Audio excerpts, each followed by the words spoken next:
Shalom, selamat pagi Bapak Ibu dan semua saudara dimanapun Bapak Ibu dan saudara dimanapun berada.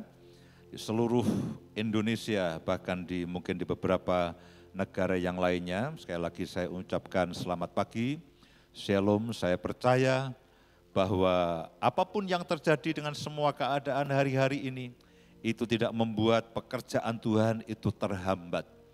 Justru pekerjaan Tuhan dari hari ke hari akan semakin nyata meskipun secara manusia kita belum tahu bagaimana akan nanti. Sebelum saya sampaikan firman Tuhan, saya ingin tunjukkan satu video klip untuk Bapak Ibu dan semua saudara. Ada beberapa hal penting yang terus kita lakukan di dalam semua situasi pandemi ini. Yang pertama adalah kita terus mengingat akan saudara-saudara kita yang mungkin tidak seberuntung kita dan tidak sebaik kita keadaan mereka. Mereka dalam kesulitan, mereka dalam keadaan yang sangat mengenaskan sekali. Karena itulah setelah kami bergumul beberapa saat, kami berdoa untuk kami membuat yang namanya Saling 91. Itu adalah gerakan untuk kita membagikan sembako kepada keluarga-keluarga, kepada pribadi-pribadi yang membutuhkan, yang terpapar dengan semua keadaan pandemi COVID-19 ini. Dan kita ada video singkat, saya berharap Bapak Ibu bisa melihat inilah yang kita lakukan. Sejauh ini kami sudah membagikan lebih dari 3.000 paket sembako. Saya juga mengucapkan terima kasih kepada Bapak Ibu sekalian yang mengambil bagian, yang sudah menabur, yang sudah mendonasikan akan sebagian berkatnya. Sehingga sampai hari ini kami terus masih bisa membagikan, itu tidak terlepas dari kasih karunia Tuhan dan juga tidak terlepas dari kasih saudara, tidak terlepas dari pemberian saudara, tidak terlepas dari persembahan yang saudara berikan, dan sampai hari ini. Dan saya berdoa, saya katakan Tuhan mampukan kami. Meskipun ada banyak dari kita juga sedang prihatin, kita sedang mungkin mengetatkan akan ikat pinggang kita sedang berhemat, tapi saya berdoa supaya gerakan Saling 91 ini boleh terus akan berlangsung sampai keadaan itu menjadi baik. Saya bergumul, saya berdoa Tuhan tolong beri kasih karunia, beri kami kemampuan ilahi-Mu, meskipun kami dalam keadaan yang juga terbatas, tapi kami percaya Engkau mampukan kami, karena Engkau berjanji, Engkau akan memberkati kami dan terus menjadikan kami berkat. Saya berharap kita akan meneruskannya sampai semuanya ini selesai. Saudaraku, Bapak Ibu sekalian, ada begitu banyak jiwa-jiwa, ada begitu banyak orang yang mereka tiba-tiba dalam keadaan yang sangat-sangat memprihatinkan, mereka kehilangan pekerjaan, mereka kehilangan penghasilan dan sebagainya. Karena itulah saya juga berharap Bapak Ibu sekalian, semua saudara, mari ambil bagian. Kita ada namanya gerakan yang disebut dengan Sahabat Saling 91. Itu yang berkomitmen untuk kita ambil bagian, berkomitmen untuk terus kita membantu setiap minggunya. Kemudian hal yang kedua yang ingin saya sampaikan adalah mengenai gerakan doa. Kita ada doa pemulihan sepenuhnya bangsa-bangsa. Bapak Ibu juga bisa ikuti lewat streaming, baik lewat YouTube maupun lewat radio yang ada. Setiap jam 6 pagi, jam 9 pagi, jam 12 siang, kemudian sore ada yang jam 3 sore, ada yang jam 6 sore. Saudaraku, itulah yang kita harus terus lakukan, karena saya percaya hanya ketika kita berdoa bersama-sama supaya bangsa-bangsa kembali kepada Tuhan, supaya bangsa-bangsa datang kembali kepada Tuhan, mencari wajah Tuhan, mereka merindukan akan Tuhan kembali. Kalau itu terjadi, hal itulah yang akan membuat pemulihan yang daripada Tuhan itu akan terjadi. Seperti yang ada di dalam 2 Tawarikh pasal yang ke-7, ayat yang ke-13 dan ayat yang ke-14. Mari lihat sama-sama, saya ingin ingatkan kepada Bapak, Ibu dan semua saudara. supaya kita betul-betul ambil waktu untuk berdoa banyak-banyak. Sementara kita di rumah kita berdoa, kita berdoa, kita berdoa. Seperti yang ada di dalam 2 Tawarikh pasal yang ke-7 ayat yang ke-13. Bila mana aku menutup, 2 Tawarikh pasal yang ke-7 mulai dari ayat yang ke-13. Bila mana aku menutup langit sehingga tidak ada hujan, dan bila mana aku menyuruh belalang memakan habis hasil bumi, dan bila mana aku melepaskan penyakit sampar di antara umatku. Dan perhatikan baik-baik. Ayat yang berikutnya, dan umatku yang atasnya namaku disebut. Jadi saudara dan saya akan sangat pegang peranan yang penting.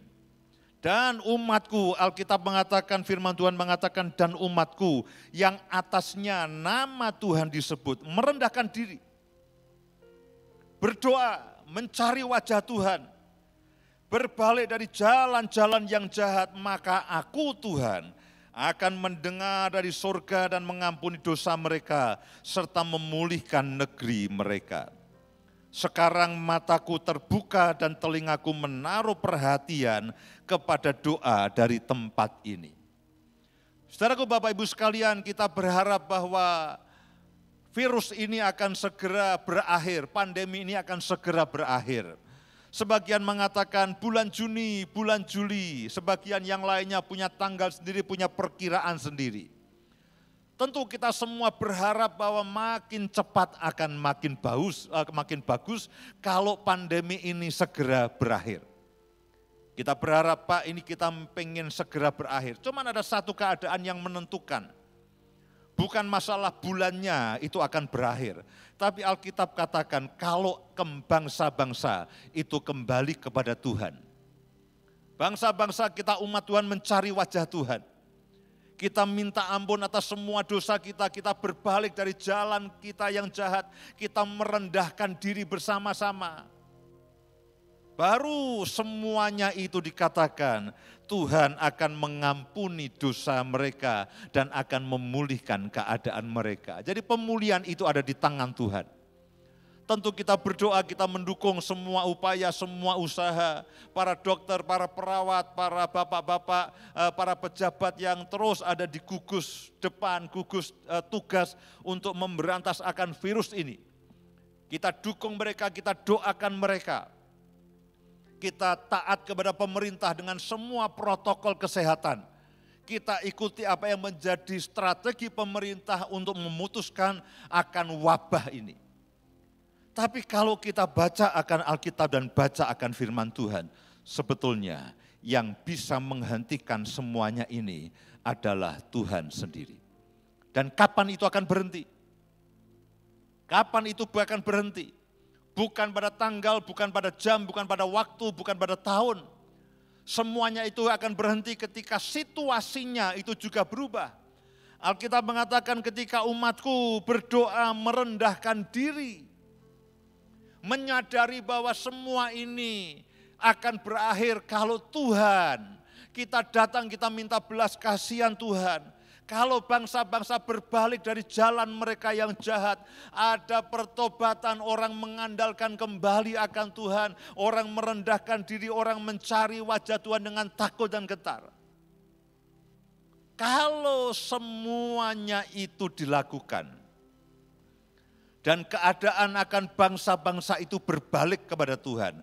Mereka berbalik dari jalan mereka yang jahat. Mereka tidak lagi mengandalkan akan kekuatannya sendiri. Mereka tidak lagi mengandalkan akan keuangannya sendiri. Mereka tidak lagi menjadi angkuh dan sombong. Mereka tidak lagi menjadi jumawa. Mereka betul-betul melunakkan hati Tuhan. Mereka minta belas kasihan Tuhan. Mereka bermohon kepada Tuhan. Mereka minta ampun. Mereka berbalik dari jalan mereka yang jahat. Nah, situasi itu harus terjadi dulu. Makanya setiap kali saya berkata kepada teman-teman yang terus berdoa, doakan supaya ada pertobatan, doakan supaya ada bangsa-bangsa itu kembali kepada Tuhan, berbalik dari jalan mereka yang jahat. Karena hanya ketika situasi itu terjadilah, Alkitab mengatakan Tuhan akan mengampuni dosa mereka. Tuhan akan menghapus kesalahan mereka dan Tuhan akan memulihkan keadaan mereka.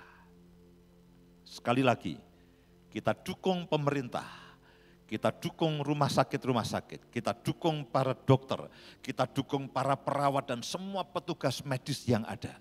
Kita doakan mereka, karena mereka adalah garda terdepan dengan semua resikonya. Kita berdoa untuk mereka, supaya perlindungan Tuhan menyertai mereka. Tapi hal yang terpenting yang kita harus doakan adalah bangsa-bangsa harus kembali kepada Tuhan. Bangsa-bangsa harus bertobat. Bangsa-bangsa harus berbalik dari jalan mereka yang jahat. Karena kondisi itulah yang membuat Tuhan akan memulihkan akan keadaan mereka. Amin. Pagi hari ini saya akan sampaikan satu bagian firman Tuhan yang menarik. Dan sejujurnya bagian firman Tuhan yang akan saya sampaikan ini adalah dari pembacaan firman Tuhan Freedom Life selama 2 hari ini. Ketika kami bersama-sama membaca kitab Mazmur dan saya merenungkannya, saya lihat ada sesuatu yang ajaib yang Tuhan itu firmankan dalam Mazmur. Yang pertama adalah mari lihat sama-sama di dalam Mazmur pasal yang ke-33 ayat yang ke-10. Mazmur pasal yang ke-33 ayat yang ke-10.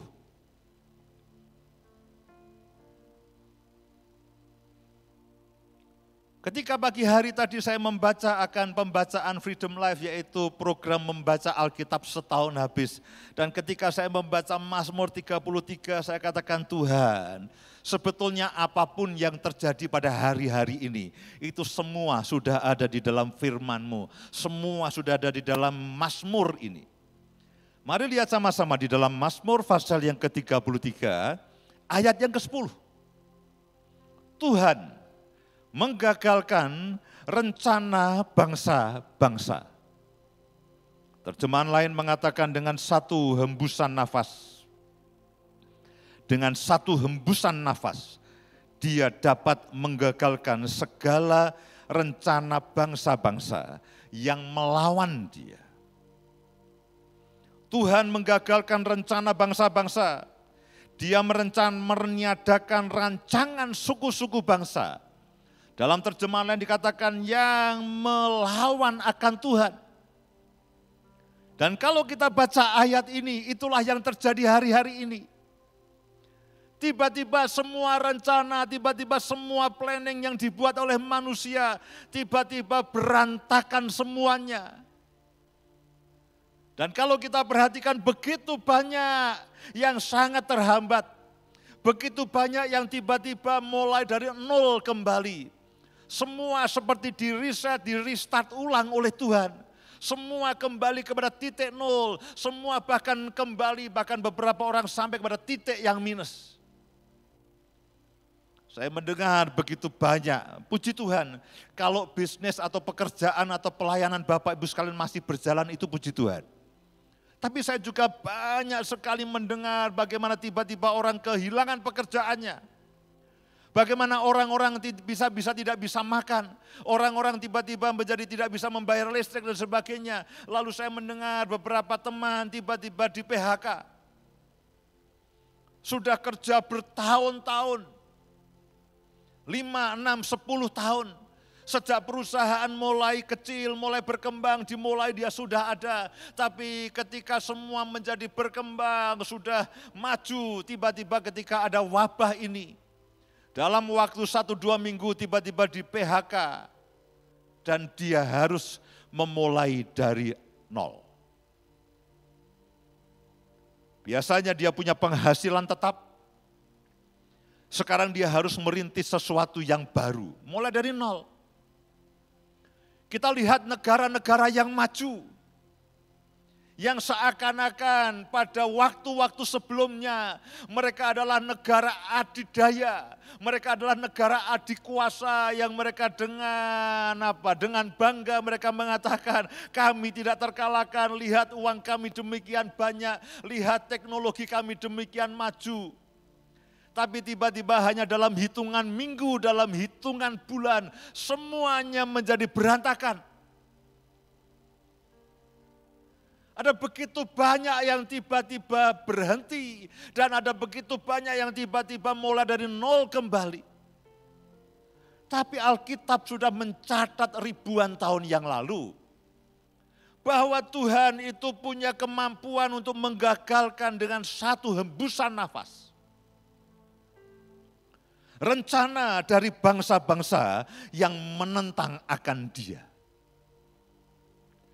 Dan tiba-tiba hari-hari ini, begitu banyak yang tidak lagi punya pegangan akan hidup. Setiap orang dihantui dengan satu ketakutan. Apakah saya akan terpapar atau tidak? Apakah saya akan tertular atau tidak? Tiba-tiba orang menjadi paranoid, menjadi ketakutan dengan segala sesuatunya. Saya tidak bisa menyalahkan karena kita ini virus, kita tidak bisa melihatnya, kita tidak bisa merasakannya. Dan kita tidak tahu dari mana kita bisa tertular. Yang kita bisa lakukan adalah kita menjaga diri kita melakukan protokol kesehatan sebagai sebuah pencegahan. Tapi sejujurnya, di dalam hati setiap orang ada rasa takut yang sebelumnya tidak pernah ada. Orang yang punya uang mengatakan, aku tidak takut sakit penyakit. Aku bisa beli obat yang paling mahal. Aku bisa pergi ke rumah sakit yang paling bagus, yang paling modern. Aku bisa ke Singapura, bisa ke Malaysia, tapi sekarang tidak bisa. Tiba-tiba semua orang menjadi seakan-akan bahwa hidupnya itu di ujung tanduk. Beberapa yang sudah merencanakan pekerjaan yang besar, beberapa yang sudah invest dengan satu pekerjaan yang besar, tiba-tiba semuanya berhenti. Beberapa teman katakan, Pak tolong doakan ini kalau berhenti lebih dari 1-2 bulan atau lebih dari 3 bulan habislah saya. Saya sudah terlanjur invest demikian banyak, saya sudah terlanjur invest demikian besar, beberapa harus pakai uang orang lain, beberapa harus pakai uang bank, tapi tiba-tiba semua berhenti. Dan kapan akan semua akan berakhir semuanya, kita juga tidak tahu.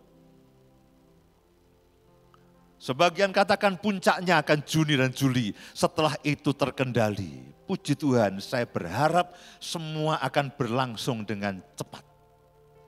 Tapi beberapa yang lainnya mengatakan, kita akan terus seperti ini, mungkin 1-2 tahun lagi, tidak akan ada lagi orang yang bisa kumpul-kumpul. Dan beberapa ahli mengatakan, nanti setelah semua ini berakhir, dunia akan betul-betul diperbaharui. Jangan bermimpi bahwa semua akan kembali persis sebelum ini terjadi. Semua sedang ada di dalam perubahan. Dengan satu hembusan nafasnya, Tuhan menggagalkan rencana bangsa-bangsa. Yang menentang Dia, yang tidak punya takut akan Dia. Yang dengan pongahnya, yang dengan congkaknya, aku mengatakan aku bisa mengendalikan ini semuanya. Aku bisa berhasil, aku bisa melakukan apapun yang aku mau. Dan tiba-tiba dengan satu hembusan nafas, apa yang direncanakan manusia, dengan semua kekuatan, dengan semua kekayaan, dengan semua kemampuannya, itu tiba-tiba hilang. Ayat-ayat ini bagus. Saya mendorong saudara baca terus ayat-ayat pasal 33 ini, ayat-ayat yang selanjutnya. Mari lihat ayat yang ke-11. Sekali lagi saya ingin ulangi ayat yang ke-10. Saya ingin ulangi ayat yang 10. Tuhan menggagalkan rencana bangsa-bangsa, Dia meniadakan rancangan suku-suku bangsa. Lalu ayat yang ke-11. Tetapi rencana Tuhan tetap untuk selama-lamanya. Rancangan hatinya turun-menurun. Kalau kita baca 2 ayat ini ada satu kontradiksi yang luar biasa. Bahwa rancangan manusia, rancangan bangsa-bangsa itu sangat mudah digagalkan. dengan keadaan apapun sangat mudah digagalkan. Ada bencana, ada penyakit, ada wabah yang dengan sangat mudah itu menggagalkan rancangan akan bangsa-bangsa. Beberapa teman yang berencana menikah jadi aduh ini menikahnya bagaimana? Apakah menikah online saja, menikah jarak jauh? Beberapa mengatakan wah ini malah ngirit, malah bagus. Ya. Menikah secara online apapun kita jadi semua rancangan tiba-tiba. Lalu bagaimana? Tapi dikatakan ada sesuatu yang menarik meskipun rencana dan rancangan manusia itu dengan mudah gagal. Tapi dikatakan begini, rencana Tuhan tetap untuk selama-lamanya. Jadi dalam situasi yang tidak menentu ini, yang meskipun orang mengatakan habislah kita. Orang mengatakan, lihat ini gereja, apa yang bisa dilakukan, apa yang terjadi. Memang tiba-tiba kita menjadi gamang, lalu bagaimana ini semuanya? Tapi saya mau katakan bahwa rencana kekal Tuhan itu maaf. Tidak pernah terganggu, tidak pernah tergoyahkan oleh rancangan manusia sebaik apapun. Karena rancangan manusia sebaik apapun dikatakan dengan satu hembusan nafas, dia bisa digagalkan. Tetapi rancangan Tuhan itu tetap untuk selama-lamanya. Rancangannya itu turun-temurun. Jadi di satu sisi rencana dan rancangan manusia itu sangat mudah gagal. Di sisi yang lain itu rancangan Tuhan itu tetap untuk selama-lamanya. Amin. Jadi apakah saudara dan saya harus gentar? Setiap kali saudara gentar, ingat akan ayat ini. Ingat akan kebenaran ini. Karena itu, mari saya ajak semua saudara. Saudara harus dalam doa saudara dan saya. Mengatakan Tuhan, aku mau hidup dalam rancanganmu. Aku mau hidup di dalam panggilanmu. Aku mau hidup di dalam destinimu. Oke, kita berdoa Tuhan tolong hentikan wabah ini. Para ahli juga mengatakan setelah wabah ini ada kemungkinan wabah yang lainnya. Lalu kita katakan Tuhan aku perlu makan untuk bulan depan. Doa yang bagus. Tuhan aku perlu penyediaan supranatural yang daripadamu. Tuhan aku perlu pemeliharaan, jaminan pemeliharaanmu. Tentu kita akan berdoa untuk itu semuanya. Tapi ada satu doa yang penting yang saudara dan saya harus lakukan. Berdoa supaya rancangan Tuhan atas saudara dan saya, panggilan surgawinya, kodrat ilahinya, destiny yang sudah ditetapkan Tuhan atas saudara dan saya itu terus terjadi. Saya pikir banyak orang mengatakan, sekarang kacau. Bagaimana dengan gereja Tuhan, bagaimana dengan pelayanan? Saya katakan, semua akan berjalan seperti yang Tuhan mau meskipun tidak seperti yang kita pikirkan. Mungkin beberapa orang mengolok-olok, lihat tuh gereja, sekarang tidak bisa kebaktian, rasain. Mungkin beberapa orang mengolok-ngolok akan kita dan kita semua menjadi gamang dan ragu-ragu, lalu bagaimana kita bisa meneruskan semua pelayanan kita. Saya mau katakan bahwa meskipun belum semuanya kita tahu, tapi rancangan Tuhan atas hidup saudara, panggilan Tuhan atas hidup saudara dan saya. Rencana Tuhan atas bangsa-bangsa. Rencana dan rancangan Tuhan atas gerejanya. Itu tetap on the track. Orang berpikir loh, tapi bagaimana Pak? Sekarang kita tidak bisa beribadah bersama-sama. Itu bukan hal yang esensial. Roh Tuhan tidak terbatas. Lalu mengatakan, kalau kita tidak bisa kumpul bersama, kita tidak bisa beribadah bersama-sama, Tuhan tidak bisa bekerja. Siapa bilang? Tuhan kita adalah Tuhan yang maha tidak terbatas. Jadi saya percaya meskipun sekali lagi kita belum mengerti semuanya. Dan kita sekarang Tuhan ini bagaimana, tapi semuanya ini tetap dalam kendali Tuhan, tetap pada tracknya Tuhan. Tugas saudara dan saya adalah mendekat kepada Tuhan lebih lagi. Cari wajah Tuhan. Berdoa lebih banyak. Supaya saudara dan saya menangkap jaminan Tuhan dan menangkap rancangan Tuhan. Berpuasa lebih banyak. membaca firman dengan skala yang jauh lebih banyak lagi. Supaya kita mengerti bahwa rancangan dan rencana Tuhan itu tidak terganggu dengan wabah ini. Sama sekali itu tidak terganggu. Yang terganggu itu kan kita. Yang terganggu itu kan kenyamanan kita. Yang terganggu itu kan kedagingan kita. Sekarang semua jadi terbatas sama sekali. Kitalah yang terganggu, aktivitas kitalah yang terganggu, rencana kitalah yang terganggu, tapi Tuhan terganggu tidak? Tidak. Ayat ini hanya mengatakan rancangan manusia itu mudah sekali digagalkan, tapi rancangan Tuhan itu tetap untuk selama-lamanya, turun-temurun. Hanya dari 2 ayat ini saja kita tahu bahwa Tuhan yang saudara dan saya sembah, itu dia tidak pernah grogi dengan semua keadaan ini. Dia tetap tenang dan semua tetap dalam kendalinya. Karena itulah saya mendorong dimanapun Bapak, Ibu dan semua saudara bisa menangkap akan firman Tuhan ini. Di dalam waktu-waktu yang kita mungkin punya waktu sela yang cukup banyak. Kita punya waktu di rumah cukup banyak. Karena yang biasanya kita jalan-jalan, kita tidak bisa jalan-jalan. Yang biasanya seminggu harus 5-6 jam ke mall, kita tidak bisa ke mall. Ngapain ke mall? Mall juga sepi. Dan kita juga semua menjaga diri di rumah saja. Kita yang biasanya suka kulineran, kita juga tidak bisa. Kita lebih baik di rumah saja dan ada banyak waktu di rumah saja yang kita bisa manfaatkan. Yaitu menyelaraskan hidup kita dengan rancangan Tuhan. Yang saudara dan saya bisa lakukan karena kita di rumah saja dan banyak waktu. Saudara harus menyelaraskan kehidupan saudara dengan rencana dan rancangan Tuhan. Karena rancangan dan rencana manusia dengan satu hembusan nafas itu gagal. Tapi rencana dan rancangan Tuhan itu kekal selama-lamanya. Hadapkan hidupmu. Tuhan, aku sudah terlanjur investasi. Tuhan, aku sudah terlanjur merintis pekerjaan. Tuhan, aku sudah terlanjur mau menikah. Tuhan, aku sudah terlanjur melakukan ini dan sebagainya. Hadapkan kepada Tuhan.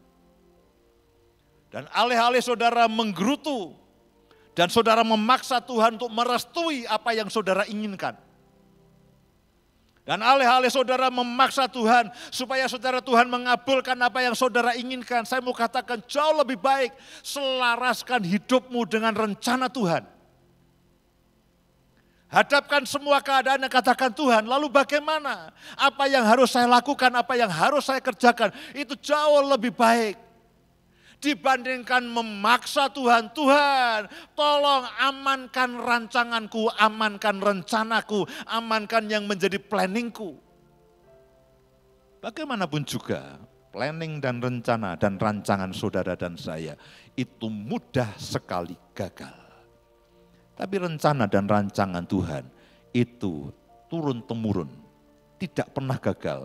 Itu kekal selama-lamanya, itu tetap selama-lamanya. Karena itulah, saudara dan saya harus menyelaraskan diri. Hadapkan kepada Tuhan. Tuhan, semua dalam kendalimu, semua dalam rancanganmu, semua dalam rencanamu, panggilan hidupmu, destinimu selaraskan kepada Tuhan. Mari baca ayat-ayat berikutnya. Ini ayat-ayat berikutnya, ini ayat-ayat yang sangat ajaib. Berbahagialah bangsa, ayat yang ke-12, berbahagialah bangsa yang Allahnya ialah Tuhan. Suku bangsa yang dipilihnya menjadi miliknya sendiri. Puji Tuhan. Itulah posisi saudara dan saya. Ketika saudara dipilih dan dimiliki oleh Tuhan, itu berarti Tuhan juga mau, Tuhan punya rencana dan rancangan atas hidup saudara. Ayat 13, Tuhan memandang dari surga. Ia melihat semua anak manusia. Dari tempat kediamannya, ia menilik semua penduduk bumi. Saudara bisa bayangkan Tuhan itu memperhatikan semuanya. Dia memandang dari surga, Dia melihat semua anak manusia, dari tempat kediamannya ia menilik semua penduduk bumi. Dia yang membentuk hati mereka sekalian, yang memperhatikan segala pekerjaan mereka. Tuhan memperhatikan akan kehidupan saudara dan saya. Dari sisi Tuhan yang saya tangkap begini, Tuhan ingin memastikan bahwa saudara dan saya, Dia menilik saudara, Dia memperhatikan saudara, dan memastikan saudara dan saya tetap ada di dalam track-nya Tuhan. Percayalah. Meskipun dunia tidak akan menjadi sama lagi, percayalah. Tuhan tidak gamang dan Tuhan tidak paranoid dan Tuhan tidak lalu ragu-ragu. Dia tetap tenang, dia mengatur bidaknya dan semua tetap berjalan seperti yang dia mau. Meskipun hari-hari ini manusia kita, pikiran kita, perasaan kita belum bisa menangkap seluruhnya. Tapi semua itu ada di dalam perhatian Tuhan. Ayat 16, ini peringatan bagi saudara dan saya. Seorang raja tidak akan selamat oleh besarnya kuasa. Seorang pahlawan tidak akan tertolong oleh besarnya kekuatan. Kuda adalah harapan sia-sia untuk mencapai kemenangan. Yang sekalipun besar, ketangkasannya tidak dapat memberi keluputan. Perhatikan baik-baik dua ayat ini. Akan terjadi sampai pada satu titik. Perhatikan baik-baik. Akan terjadi sampai pada satu titik. Orang tidak akan lagi mampu mengandalkan akan kekuatannya sendiri. Orang tidak akan lagi mampu mengandalkan akan kekayaannya sendiri. Akan ada satu titik semua usaha yang dilakukan oleh manusia itu sama sekali tidak ada artinya sama sekali. Perhatikanlah. Sampai pada satu titik, orang akan mengatakan, aku menyerah.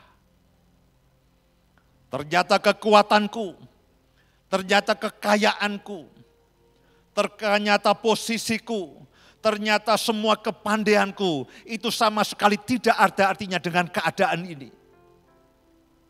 Bagaimanapun juga, kalau ayat yang mengatakan, engkau akan diberkati, lalu kita katakan, oh itu terjadi. Bagaimanapun juga janji Tuhan tentang berkat dan tentang penyertaannya itu akan terjadi. Tapi saudara juga jangan mengabaikan yang lainnya. Yang satu diperhatikan, yang lainnya juga harus diperhatikan.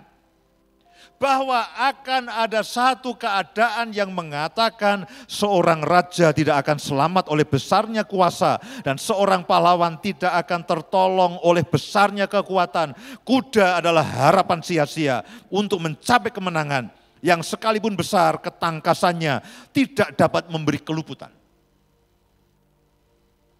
Ini adalah gambaran-gambaran dari manusia yang terus mengandalkan akan kemampuannya, yang akan terus mengandalkan akan keadaan dan kekuatan dirinya sendiri, mengandalkan akan kekayaannya sendiri. Akan ada satu titik di mana semua orang akan menyerah kepada Tuhan. Tuhan, aku harus akui bahwa ternyata apa yang aku punya, yang selama ini aku banggakan dan selama ini yang aku andalkan, itu ternyata tidak bisa meluputkan akan aku. Kedua ayat ini harus terjadi. Beriringan dengan ayat berkat yang lainnya. Ada peringatan, ada dorongan, ada berkat, ada masalah. Seperti yang dikatakan bahwa Tuhan menggagalkan ke rencana bangsa-bangsa dengan satu hembusan nafas, itu pun terjadi. Hanya dalam sekejap ratusan negara. Dan semua kepala pemerintahan tiba-tiba pusing 7 keliling. Satu titik, semuanya akan terjadi. Perhatikan ayat yang ke-18. Sesungguhnya mata Tuhan tertuju kepada mereka yang takut akan Dia. Kepada mereka yang berharap akan kasih setianya. Dengan satu hembusan nafas dia menggagalkan rencana manusia. Tapi di sisi yang lain matanya itu mencari siapa yang berharap kepadanya. Dengan satu hembusan nafas itu rancangan manusia tiba-tiba lenyap bergelimpangan. Tapi dikatakan bahwa mata Tuhan itu tertuju kepada mereka yang takut akan Dia, kepada mereka yang berharap akan kasih setianya untuk melepaskan jiwa mereka daripada maut dan memelihara hidup mereka pada masa apa? Masa kelaparan. Saya berharap dimanapun Bapak Ibu berada, Bapak Ibu menangkap akan kebenaran firman Tuhan ini. Dengan hembusan nafasnya, dia menggagalkan rancangan manusia. Tapi sementara dia menghembuskan nafasnya, matanya mencari orang-orang yang takut akan dia. Sementara dia menghembusi rancangan dan rencana manusia dengan semua keangkuhan, dengan semua kesombongan, dengan semua kepongahannya itu. Sementara itu juga matanya itu mencari orang-orang yang takut akan dia, orang-orang yang berharap kepadanya. Untuk apa? Untuk melepaskan mereka daripada maut dan memelihara hidup mereka pada masa kelaparan. Jadi saudaraku, masa ini memang harus terjadi. Masa ini memang, ya beginilah, memang harus terjadi. Alkitab juga sudah menubuatkan, Alkitab juga sudah memperingatkan, ketika manusia itu sampai pada titik kecongkaannya, kepongahannya, kesombongannya, lalu membelakangi Tuhan, tidak lagi takut akan Tuhan. Mereka lebih suka dengan semua kenikmatan duniawi. Mereka sudah suka dengan semua kedagingan mereka. Mereka tidak punya takut dan gentar akan Tuhan. Mereka tidak mencari wajah Tuhan. Semuanya ini akan terjadi. Semua rancangan manusia itu akan dihembuskan sehingga semuanya menjadi gagal. Kelaparan akan terjadi, maut akan sepertinya terus berjalan kian kemari. Semuanya itu memang harus terjadi. Alkitab sudah mencatatnya. Alkitab sudah mencatatnya. Ketika raja-raja itu mengandalkan kekuatannya, kekuasaannya, maut itu akan terjadi. Kelaparan itu akan terjadi. Jadi apakah kita heran? Awalnya kita heran. Tapi ketika kita membaca Alkitab, ya Tuhan, ternyata di dalam firman Tuhan juga sudah ada. Ketika orang itu mengandalkan kekuatannya sendiri dan mereka membelakangi Tuhan, semua yang dirancangkan manusia menjadi gagal. Ketika rancangan manusia gagal, penyakit sampar bergentayangan, penyakit menular, maut itu sepertinya terus berputar ke sana kemari dan kelaparan itu terjadi. Ayat yang ke-20. Jiwa kita menanti-nantikan Tuhan. Dialah penolong kita dan perisai kita. Amin. Jiwa saudara dan saya menanti-nantikan Tuhan hari-hari ini. Dialah penolong kita dan perisai kita. Karena Dia hati kita bersuka cita. Sebab kepada namanya yang kudus kita percaya. Kasih setiamu ya Tuhan, kiranya menyertai kami seperti kami berharap kepadamu. Mari saya simpulkan dari semua yang kita baca pada pagi hari ini.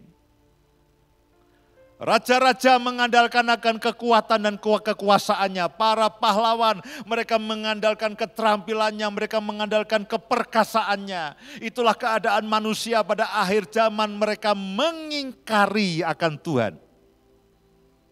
Mereka mengingkari akan kekuatan Tuhan. Itulah keadaan yang terjadi di tengah-tengah bumi pada hari-hari ini. Ketika orang semakin kaya, ketika orang semakin berkuasa, ketika orang semakin punya segala sesuatunya, mereka lebih memilih harta duniawi, mereka lebih memilih kenikmatan duniawi, mereka lebih suka cinta akan uang daripada cinta akan Tuhan. Mereka lebih percaya mengandalkan akan apa yang mereka punyai. Orang-orang mengatakan, aku tidak takut semuanya, aku punya uang, aku bisa beli segalanya. Mereka katakan aku bisa beli kesehatan, kalau perlu rumah sakit pun aku bisa beli. Semua obat di muka bumi juga aku bisa beli.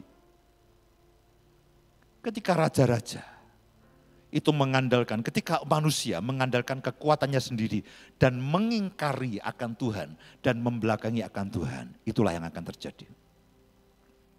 Tiba-tiba dalam satu hembusan nafas, semua gagal.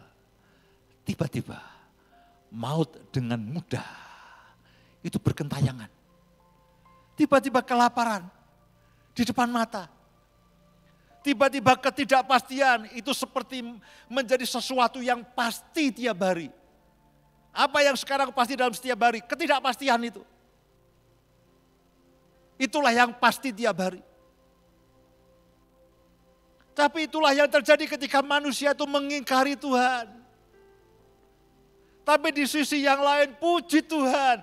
Tuhan itu matanya menjeladah mencari orang-orang yang takut akan Dia. Orang-orang yang berharap kepadanya. Orang-orang yang mengandalkan Dia.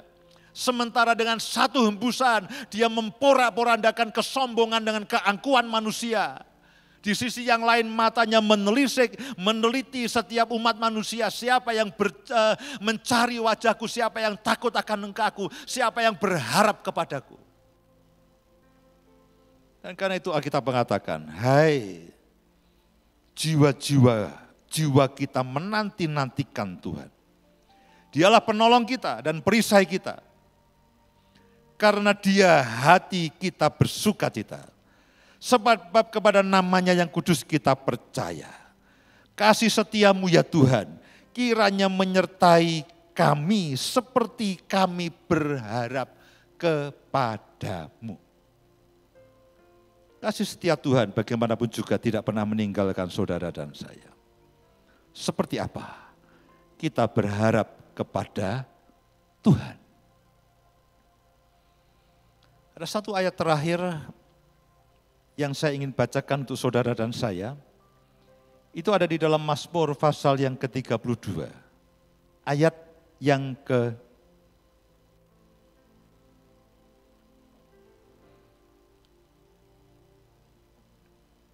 mulai ayat yang ke-7. Mazmur 32 ayat yang ke-7 mulai. Engkaulah persembunyian bagiku terhadap kesesakan. Hari-hari ini adalah masa kesesakan. Engkaulah persembunyian bagiku terhadap kesesakan, engkau menjaga aku. Engkau mengelilingi aku sehingga aku luput dan bersorak. Ini berbicara mengenai perlindungan Tuhan. Lalu ayat yang ke-8, tadi di awal saya sudah katakan begini. Hari-hari ini seakan-akan semuanya dimulai dari nol kembali. Semua di-restart kembali. Ada begitu banyak yang kehilangan pekerjaan. Ada begitu banyak yang, Pak, bagaimana dengan pekerjaan saya? Bagaimana dengan usaha saya? Bagaimana dengan rumah makan saya? Bagaimana dengan pabrik saya dan sebagainya?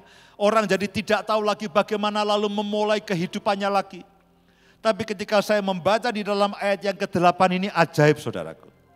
Dikatakan begini, aku Tuhan hendak mengajar dan menunjukkan kepadamu jalan yang harus kau tempuh. Aku hendak memberi nasihat, mataku tertuju kepadamu. Kemarin pagi ketika saya membaca ayat ini dan saya merenungkan, saya katakan Tuhan, Engkaulah yang mengajar dan menasehatkan kami.